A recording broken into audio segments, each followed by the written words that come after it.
Welcome to Around the Valley. Today is November 13th, 2012. We have three great guests with us today. Two are from the Black Arts Collective and Real Revolution of Philly, and one is from the South Monte Arts Posse.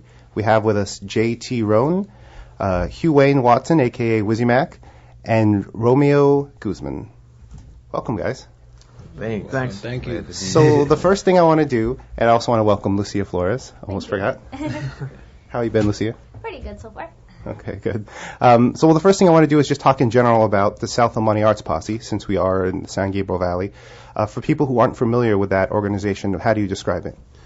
Yeah, so we've been around maybe like a year and a half, and we're really a sort of collaborative collective, and we try to bring together academics, youth, scholars, urban planners, swap meet vendors to make art for the public and in the community.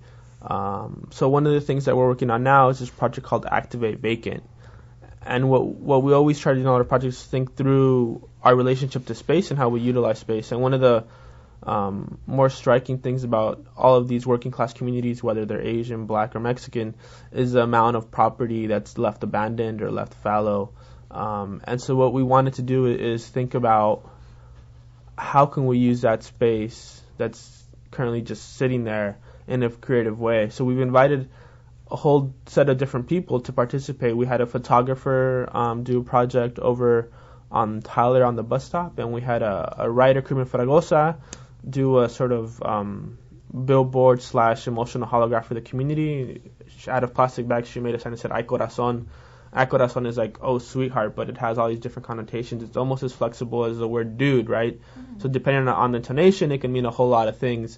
So the idea was that someone who was driving to work would see Ay corazón, and they would automatically sort of imbue their own meaning onto that, right? Our most recent project was Jennifer Renteria, whose parents worked at whose parents have a booth at the swap meet, and she's an urban planner from USC.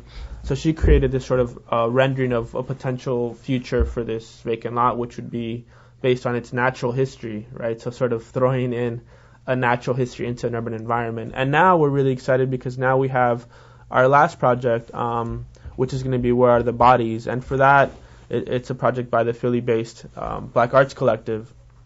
What's also special about them is that they're our first artists in residence. So one of the things about South Monte Arts Posse is that we don't have money. So we base our artist residency on other organizations that work creatively too. So Slanguage has these residencies where they house the artist and they get the community to feed them. So we told... And where's Slanguage based? Slanguage is based out in Wilmington, and it's run by Mario Ibarra and Carla Diaz. So we told JT and Huewayne, we said, hey, listen, we'll feed you guys and we'll house you guys, and we'll show you guys around. Just get down here, You guys take care of getting down here, and we'll take care of the rest. That's cool. All right, well, we'll get into those details in a minute. Let's talk a little bit about the Black Arts Collective and Real Revolution of Philly. Well, what is that? So these are two sort of organizational efforts that we're doing out in Philly, and Real Revolution is actually a youth organization. We've been and we actively use art to sort of connect with youth and to sort of build community in West Philadelphia. I'm a PhD candidate in New York City, and I moved to Philly to do some of my archival work, and I have family in Philly. And one of the things that we noted that Wizzy Mac and I noted when we moved to Philly is just the sort of that there are a lot of arts organizations. There's a lot of art. Philly, in fact, has the most public art of any place in the world, apparently. But that even in the mural forms and all of that, which are all across the city, most of it is not community based, and so a lot of the images, a lot of the messages that get conveyed in the art are really disconnected. So, for example, this is a sort of silly example, but you'll see lots of trees in murals, but there are no trees in Philadelphia. And so so that sort of contrast led us to think about, okay, what can we do with art, and what can we do with it in relation to communities who are facing really, really enormous problems, mass incarceration, failing schools. The Philadelphia public school system is about to close in the next few years. Is planning to close some 60 or more community schools, and so there are lots and lots of issues in Philadelphia. And so, with Real Revolution, we, along with other artists, have teamed up to use art and to sort of connect with youth and to open conversations. And Black Arts Collective, which is, there's lots of overlap, obviously. But Black Arts Collective, we are actually using the space of our house in Philadelphia to basically bring lots of other Black artists, particularly Black queer artists, together in these shared spaces and moments, so that folks can sing, they can paint, all. And for example, for World AIDS Day on December the 1st, we're planning this event called Langston Hughes House, in which we're going to have 2 featured artists. We're going to have singing artists. We're going to have 2 featured photographers and other folks, just to sort of share and have conversations. And the way that we think about that, I guess, more broadly is, for example, in Harlem in the 1920s and the 1930s, a lot of the radical organizing, both communist organizing, but also the Harlem Renaissance, all of that stuff was hatched in these salons where people would come and just chat and just exchange poetry, exchange music, and all of that. So that's sort of the two interconnected but not completely overlapping things that we're looking to do in Philly. I think that's great, and it brings a lot of interesting things to my mind. But before I spit those out, I want to talk to Wizzy Mac. Yes, sir. You're a quiet man. What are you thinking? Yes, I am. I'm just a very visual person. So for me, I talk less, but I show a lot of what I do. And I started out undergrad doing film photography, took one course, thanked my mom for buying me that camera, but just sort of kept with it. And moving to Philadelphia for me was about engaging the visual and trying to understand history and how we can use history, like the utility of history in teaching, right? But through the visual representations of what people have done, where they've been, and what's important to them. So I've been engaging art through that way, and the collective space is really organizing. It's really about literally connecting with folks day to day, even if it's a hello or a hi or a goodbye, but then seeing what are the things we can share, the things that we can exchange through that interaction is sort of where I've been at. And Philly is a great place to engage photography. I mean, it has a deep and rich history dealing with that. But in particular, I've been able to find a space in my basement to build my own darkroom, build my own enlarger, so I can, shoot and, develop, process, print the entire works of it. But also working with my friends, colleagues, and allies with Real Revolution, we can engage the teaching of photography, right? We can engage teaching youth how to take pictures, right? Even understand what a photograph can do for a community as a point of identification, and especially given like historical context. So yeah. That's really awesome, because I'm listening, and it's a great thing that you guys are involved with the community, and especially the youth, because all these art programs, it provides like an outlet for these kids, that maybe aren't too much into sports or anything like that. They find that art is their outlet, And do you guys offer like any workshops or anything like that for kids, or anything coming up soon for kids that if they can find out about it, can they go into you guys' website or anything like that? Well, primarily what we've been based on a block. So it started with 6 youth that we had connections with, familial connections, that I had familial connections with. And so we started moving out from that, on that block. So that's sort of where we are now. We wanted to be very local, because there is a lot of stuff going on in Philadelphia, like different, through the public library, through other things where folks can connect. It's interesting that you bring up sports and all of that, because one of the things that we're working on right now is a football tournament, and how we get to a football tournament from art is interesting, because we had one of the other artists that we work with, Dier, who basically drew out the youth that we work with, their block, but left out key things like the stop sign, the trash cans, other things. And then we had the youth ranging in age from about 6 to about 17. basically draw on separate sheets of paper things that were missing from his picture and also things that they would like to see. And one of the things that came out of the conversation that flowed from that was the fact that the youth in that area want areas to be able to play. And I mean, this is how, in some ways, how we connect with the South El Monte Posse in the Activate Vacant project. There's a big vacant lot right there that people generally just use as a place to dispose of their trash. But what we're planning when we get back to Philadelphia is to turn that into a little an area for youth to play football for the day. So, yeah. I think it's great. Yeah, and it also speaks to kind of a larger demand that I think all cities are dealing with or accepting or happy to have or struggling with, is that people want communities. You know, a lot of times the suburbs existed outside of downtown at a time where everyone worked downtown and everyone lived in the suburbs, and now it's not necessarily so because there are so many people living in those suburbs. They've started kind of their own communities, but they're missing all the amenities of the city. A good example to bring what you're talking about local is, have you heard of or been to Mariposa Park? It's a new park in El Monte that opened about a year ago. Have you been there, Lucia?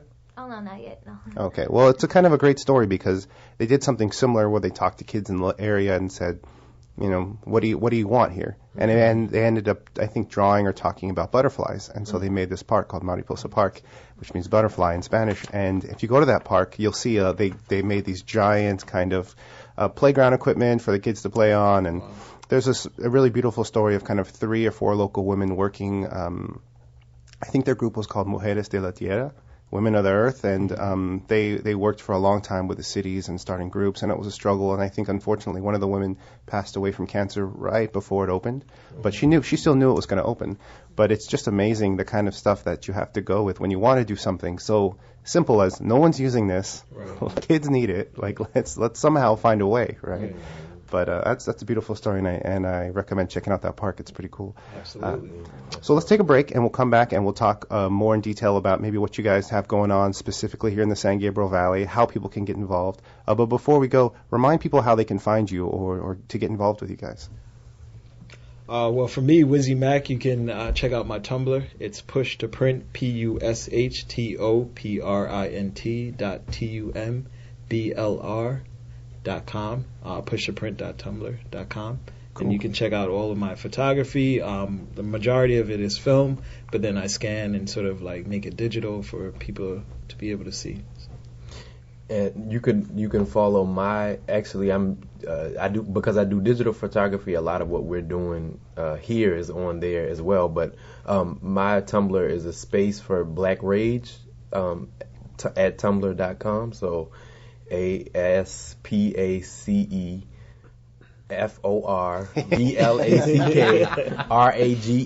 Nice. .tumblr.com. That's cool. And you can find the South El Monte Arts Posse on Facebook. We also have a WordPress and a Tumblr. And for the WordPress, it's SEMARTS Posse.wordpress.com. And the Tumblr is the same thing, SEMARTS POSSE.tumblr.com. That's cool. Yeah, we'll put up links for all those. And for those people who don't know, on Tumblr, just give it a quick little explanation of what Tumblr is. Because people always talk about Facebook, they talk about Twitter, they talk about Google+. Tumblr is kind of like in the know. I've noticed people are really into it, but not everyone knows about it. So what is Tumblr, real quick? Yeah, Tumblr is sort of just like photo blogging. So like the other interfaces where you have more text, it's like text heavy. You can do a lot more with visuals, and you can add links. It's just really simple and easy to use, but good for photography and a lot of visual stuff. So illustration or scan drawings and things like that. And it's just a low-key, low-cost way to have your own website, basically. Yeah. Just check it out, and it's like looking at any other website. You can scroll through and look at photos and look at posts, other types of posts and links and all that. So. Cool. We'll continue our conversation with you guys in a minute. Great. City of Arcadia by Eugene R. Webb. City of Arcadia is where you want to be, not only to live, but to go and see. It's a beautiful city that's alive and well. The Methodist Hospital will help to keep you well. There's a beauty at Santa Anita Racetrack, and the horses keep us coming back. The Arboretum is really a wonderful sight to see. The city of Arcadia has a lot of good history. There's a lot of things going on that's worth knowing,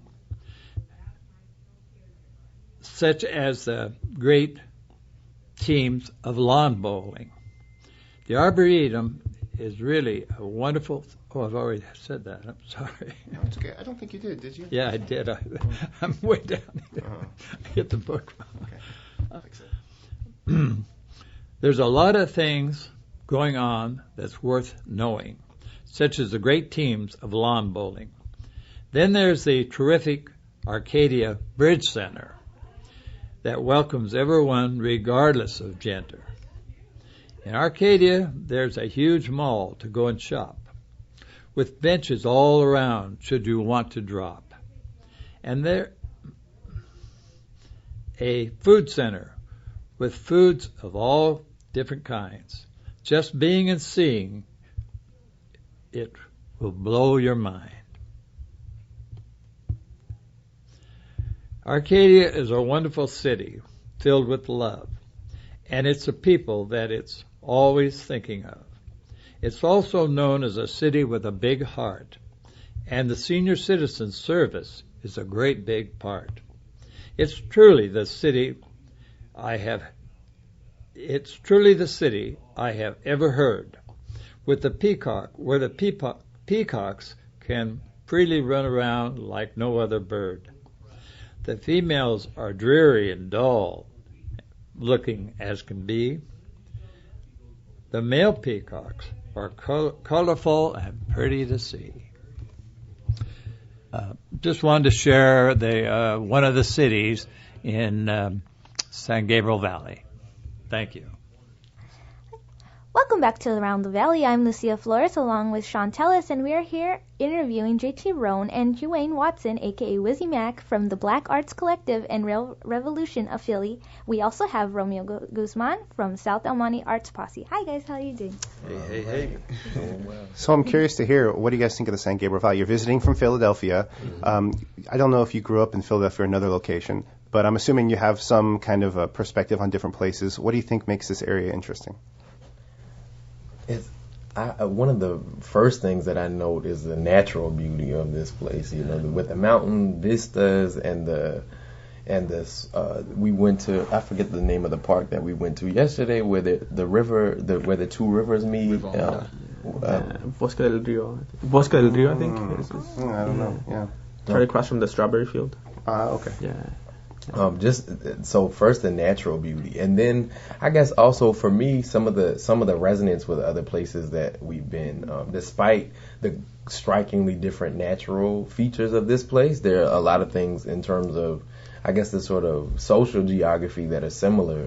The layout, the way that the grid works, the highways. It really actually puts me to mind a lot of suburban areas of New York City, which is interesting. So yeah, and for me, I've been appreciating all the trees, the palm trees, the citrus, the oranges, the limes, the pomegranates. Because I was born in Jamaica and moved to New York, Long Island when I was 8 in 1996. So getting back into seeing a lot of things that tap memories for me, but then also being able to enjoy the sunshine and then seeing mountains. It's just been a great experience. Well, that's really positive to hear, because if you ask someone locally, what do you think of this area? Usually, it's not the natural beauty. Well, that's good. And sometimes we forget. I know there are movements to. Our San Gabriel Mountains don't have houses on them, thankfully, like a lot of mountains in Hollywood or whatever. And there's a movement to try to kind of get those federally protected. I think right now they're protected by the state, and there's so many different classifications for these kind of things. But one of the things that would be great is if we were kind of halfway or one step below a federal park, is what they're trying to do, just to keep them protected forever, to build some trails. Because a lot of times people down here don't explore those mountains because you go up there and you're confused. Unless you have someone to tell you what to do, there's not the trails, there's not the signage that really needs to be there. Yeah. And not only is that good for exercise, but it really gets you in tune with the earth, really. There's springs up there that shoot down rivers, that our whole communities here are founded on those rivers. Right. Especially El Monte. From what I understand, it used to mean, people always think it means the mountain, but it really means, people debate it, but the forest or the bog or the swamp or whatever, something with water, because we had these rivers passing through, whereas other places in Southern California are desert. They really are. Anyway, what are you thinking, Lucia? No, I was just thinking about how Baldwin Park looks, and I was like, it's so weird because my backyard, it's just sandy. Like, it's weird. It's not even dirt. It's sand. And then it just got me thinking about how the different topography and all of that things. And Our earth is really rich, here, and kind of the San Gabriel Valley after it became, before it became suburbia, was orange fields and walnuts, and I'm sure you've seen it in the local areas, and it's great. A lot of, even here, I was doing an event once, planting trees at a school, and one of the dads was looking at the dirt, and he goes, "Oh, can I take that?" And I thought he was kidding, He's like, "Oh, no, I want to take it home. I have terrible soil at my house. I'd love to have this." It's just not stuff you think about, but we're really lucky in that way. What about culturally? Do you think it's kind of unique here, or do you think, you've seen it before, New York, Philly? Is it similar? What's similar? What's different culturally?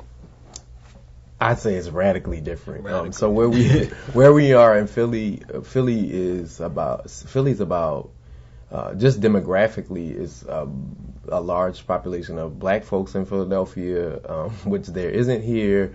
There's not a large population of Chicano or Mexican folks out there. So demographically quite different. And that's part of, we'll get more into this, I'm sure, but that's part of what's so fast, so great about this sort of project, this coming from the East Coast, coming to the West Coast to try to think about how art and all of that and community resonate in a place with a very drastically different geography and also a drastically different social history. So I think it's and the food, wow, like we ate yesterday. I was like, I would definitely weigh at least 800 pounds if I It is kind of a hard combination. I lived in New York for 2 years, and I was the best shape I've ever been in my life. And not just because I like the food here a little better and it's cheaper, but you just walk around there, right? When there's public trans, it's not like over here you got to get driven around. That's right. That's true. We also took him to Alice Strong's house. Oh, yeah. And another great thing about SoCal is the backyard, right? Having lived in New York for 4 years, the backyard's non-existent. So we know Alice Strong, SEMAP, but I had never been in her backyard, and her backyard's just amazing. I've never been there. For those who don't know, Alice Strong is into bicycling, and she does a lot of bicycle movements for the San Gabriel Valley, and she knows a lot about different things like that. And it ties into larger items like community and things like. Yeah, and she is a really great, just amazing looking avocado tree that's just grown in its own unique way. And we had persimmon, right? That's how you say it for the first time. I had it for the first time. Oh, okay. So she has that growing in her backyard as well. So yeah, actually this week on the Mid-Valley News, I think on our front page is a story. I found this guy who tracks parrots, because we have a lot of wild parrots out here. And I found him on YouTube uploading all these videos, and I said, hey, if you want to write about this, we'll put it in the paper. And he thought the idea was great, because all he does is he'll spend hours just tracking these flocks around the San Gabriel Valley. Wow. And one of the things that he told me that I thought was fascinating is these birds are eating their natural fruit. The birds aren't from here, the trees aren't from here, right. but they're Anyway, so let's talk a little bit more about what it is you want to be doing here besides just being happy. So I guess out of our work in Philadelphia, which again Philly is a really troubled city in lots of ways, but it's also beautiful and has a rich history of sort of organizing and activism and radicalism. But out of our work in Philadelphia and out of our sort of like growing understanding of the history of Philadelphia, we distill this question: where are the bodies? And so that question again comes from Philly is the home of the nation, right? Philly's a capital, a former capital. It's, where most of the important documents found framing the nation were written, but it's also home to one of the first large-scale maroon communities. So African enslaved Africans who ran away. In fact, Philadelphia before Canada, before the Fugitive Slave Act and other things, was the first major point where folks ran and stayed from the South. And so Philadelphia has this sort of long and rich history. So out of that, and out of that, we've distilled this question: where are the bodies? In consideration in Philly of where large numbers of African American youth are being sent to prisons and to juvenile facilities and all of that. Where there's, so I guess both this longer history of captivity, but also this longer history of like a maroonage where people are actually in spaces and gaps in the official like geography of a place, making their own communities and their own homes and flourishing. And so we bring that question to Southern California to consider both. Again, to consider both how it is that, Southern California is where most of the prisoners from in the California state system, which is the biggest system in the country, which is the biggest system in the world, come from. But it's also home to all of these rich histories of folks creating community out of in the spaces and gaps and out of the official site of whatever, and particularly with South El Monte, this being a place where this being a place where Black and Mexican folks were dancing together and singing together and just making life in the perhaps in the shadows of the geography of larger Los Angeles areas. So hopefully that gives you a sort of like conceptual frame on what it is that we're thinking about as in our trip here.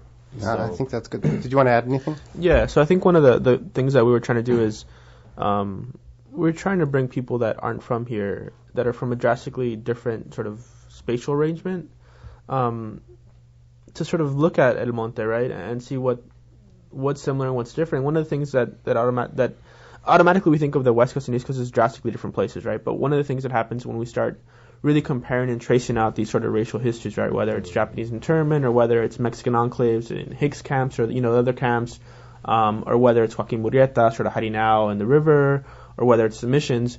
Once we start sort of laying these narratives together, they don't look so different, right?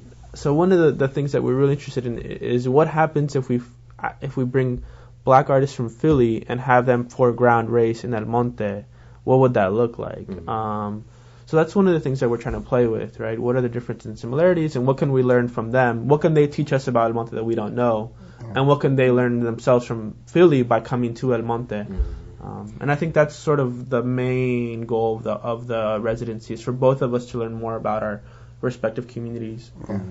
No, it's so true, because I mean, just even when you open it up larger as an American, you never really feel American until you're out of America. All of a sudden you're buddying up with somebody you would never buddy up with in another country, because you both know what it's like to experience whatever it is, and vice versa. So I think it's nice to put that on a very local scale. Did you want to add anything?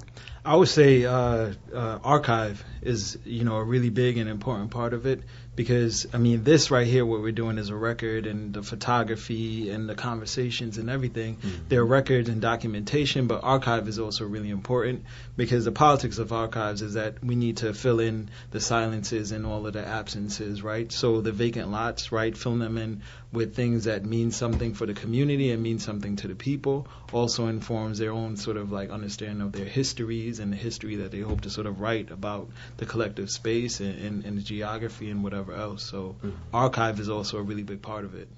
Yeah, I think that's so important. People forget that. It's so often you try to understand your own past or something, and there's so many bits and pieces that aren't connected. And if someone could just have laid them out as you were going, somebody else could have picked them up later on. Absolutely. But sometimes it's hard to have that or the thought in the future. Yeah.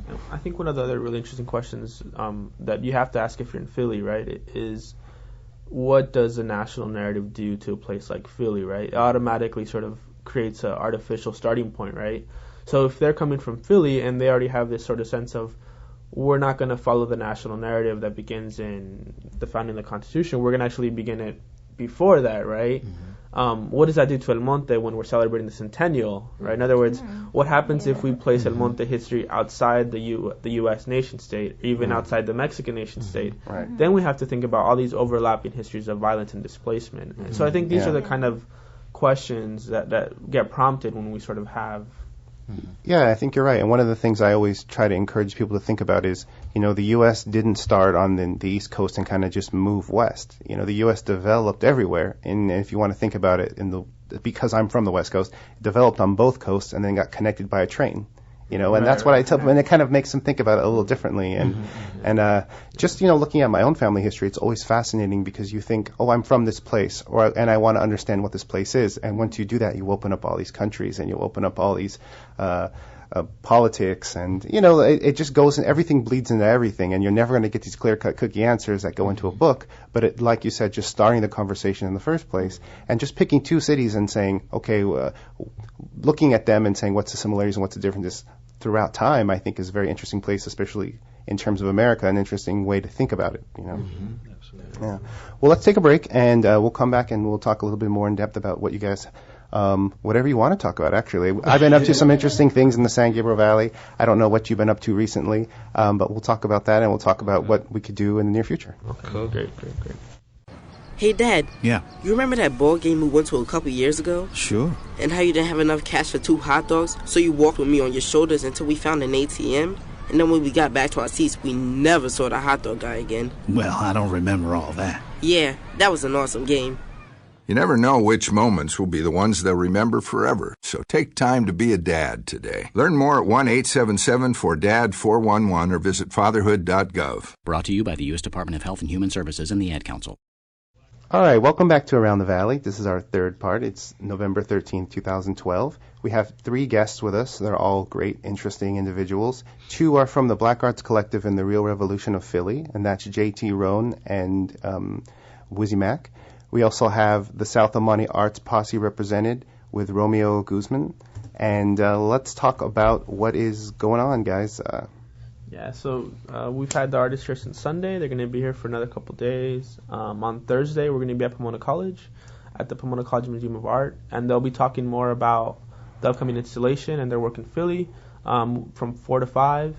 You can Google Pomona College Museum of Art and it'll come up. Or they can always go to your website too, right? They can go to our website too. So if you guys want to meet the artists, if you want to have some wine, have some snacks, come out. And we'll also be posting photos and images and upcoming news. So you can also go to our website to find out when the installation is going to happen and come join us for that. That's cool. And remind us what the website is again. It's www.semartposse.wordpress.com. So semartsposse.wordpress.com. And we're also on Facebook, so you can find us on Facebook. Cool. Yeah, and for people who don't know, the Claremont colleges are kind of like a group of colleges that share resources in Claremont, California, which is close to Pomona, California.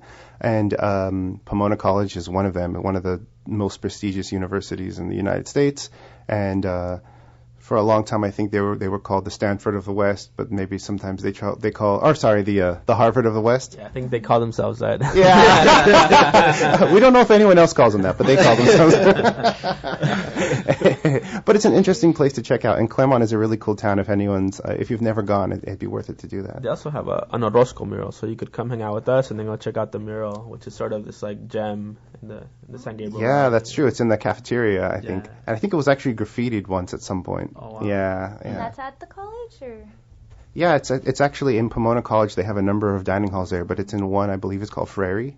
It is in Frary. Yeah, Frary Dining Hall. Yeah, and Orozco, for those who don't know, is a Mexican muralist, kind of a radical, one of those kind of guys who didn't just draw the art, but he lived the life. And I think I always forget in Alvera Street, there's a mural that was painted over, but I can never remember who it was. Do you know? That's Siqueiros. Oh, Siqueiros, yeah. Tropic America. Yeah, and I think they're bringing it back, supposedly. They're bringing it back, yeah. But anyways, that's worth checking out. We'll definitely recommend people do that. What else is going on? Do we have anything else we want to talk about? Do you guys have any goals for your vacation, or not your vacation, but for your artist residency and artist? What do we call it again? Your artist in residency? Yeah. Do you have any goals for your artist in residency that aren't related to work? That aren't related to work. That's hard. It's always work. We've been keeping them busy. So they're very professional guys. Huh? Well, some of the stuff that I would recommend checking out if you want to do just interesting drive-bys is, maybe you saw it when you were at the park, but we have a tank museum That's kind of interesting, you know. What else do we have? Dim sum, you know, because of that Asian American influx, we have a lot of great dim sum. Nice. I know it exists in New York, it probably exists in Philly, but it's always interesting to kind of compare them. Right. Yeah. What else would you recommend, Lucia? Well, what do you recommend to people? I like the food. That's like the most important thing. I'm just kidding. Yeah. There's different interesting museums, like how you guys said you're going to the Historical Society Museum and all of those. Those are pretty cool to check out. And I think is the Nature Center still open? There's a nature park, but I don't know if it's still open. I've always heard about this nature park, but I've never gone. It's in South El Monte by the South El Monte High School, like right across the street. But I don't know if it's still open. I don't know if you know. I'm not sure. Caribbean would know, but I'm not. Yeah. Okay. One of the things that's interesting in this area is these concrete sculptures. Have you seen them? Like a Mexican artist made like an octopus and, you know, all these different things. Yeah. And then in San Gabriel, there's another park that he did that's like a lot of sea monsters. It's kind of like his final work. You know, the whole park is just sea monsters made of concrete. Yeah, but that's kind of cool. That's cool. Anyways, you'll see different pockets here and there. And of course, the Huntington Library, they have a great exhibit on the Civil War right now with a lot of original documents and photographs. That's a great place in San Marino. Simon Museum, I'm sure you've been, is in Pasadena. It's a beautiful, beautiful place. Very small, and I think it's $1 or $2 if you're a student, so it's a good deal. Yeah. Anyways, let's just move topics. Let's talk about San Gabriel Valley events. Lucia, I know you have a few you wanted to talk about. Oh yeah, I wanted to mention that this Saturday is going to be the La Puente Art Walk. I don't know if you guys have heard about it, but I don't know if Huewayne putting it on. I know they're. Yeah, Huewayne's involved, and the Huewayne Foundation also does a lot of other things. They did the Dia de los Muertos that just happened here in the Valley Mall in El Monte, and the art walk's going to be really cool. It's on Saturday, I believe, in downtown La Puente, and they're going to be having a bunch of artwork, galleries, music, vendors, so it's going to be pretty cool to check out. Yeah, the whole art walk movement has been pretty cool to see develop, you know, and I'm sure it's existed in other places for a long time, but it just gained steam in LA maybe 5 years ago, and the last few years have become pretty big. And so other cities are kind of using that template, and La Puente is a great city, a little bit east of El Monte that's you know, traditionally kind of like Latino community, and there's a downtown La Puente because a lot of cities started with their small downtown, and then it got moved to a different location because of the freeways or because of who knows what. So a lot of people don't even know about that downtown La Puente area, and it's a beautiful little spot, and it's perfect for an art walk. Yeah, and I didn't even know, and I live like on the next city over, so I really found out when they came to talk about when they were doing promotion for the Day of the Dead event that we just had, and also in Baldwin Park there's going to be an event. Well, actually, it's more of like energy saving type of event. There's going to be it's on Thursday, December 6th. It's an Energy Wise partnership, and they're hosting an LED light exchange at the park, at Baldwin Park. So if you take in a string of like those regular, they said it was incandescent lights. Is that what you call it? And then they'll trade, they'll exchange it for the energy saving lights, LED lights. So that's a pretty cool thing, and that's going to be in December. Huh? Yeah, that's gonna. I think but they only have a limit. I think one string of lights is the limit. So folks gotta get out. Yeah, it's like you can only take one string of lights. So you can check out on the Baldwin Park website. It's www.baldwinpark.com, and they also have their different events going on for the rest of this month and in December. That's really great. It's nice when people get involved in stuff like that. Some of the craziest photos I've ever seen have been. You know, toilets use a lot of water, especially the older ones, and higher efficiency toilets when they first came out didn't work so well, so they kind of got a bad rap. But they've since kind of found that balance. And I saw photos of an event in San Gabriel recently where they were giving away free high efficiency toilets. And it was madness. And it was a funny thing because, I mean, you're not going to take out your toilet till you have the new one.